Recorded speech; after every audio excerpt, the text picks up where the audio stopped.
He slowly turned his head to check on his family, and his blood ran cold. One night in the fall of 2017, a young father we'll call Mark snapped awake in his bed. There was something in the room with them.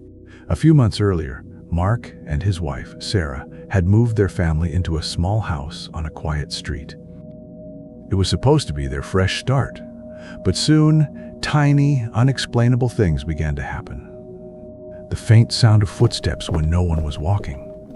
A bedroom door found wide open after being shut just moments before. Mark told himself it was just an old house settling, but he was wrong.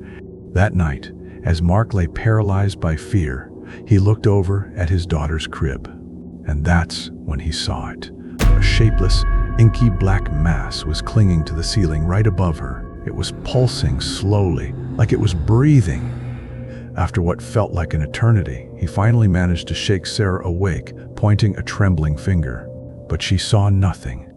Years went by. The strange activity never stopped, and Mark began sleeping in the spare room. And that's when whatever was in the house seemed to focus all of its attention on him. At night, he'd feel his hair being pulled.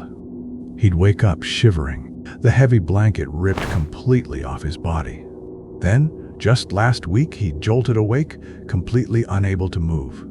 He was conscious, but his body was a statue. He could only move his eyes. Panicked, he scanned the dark room, and his eyes locked onto the doorway. Standing there was a towering, pitch-black figure. It had no eyes, no face, just a solid, man-shaped void. And in that moment of terror, Mark finally understood. It hadn't just followed him into the new room, it had been waiting for him to finally be alone.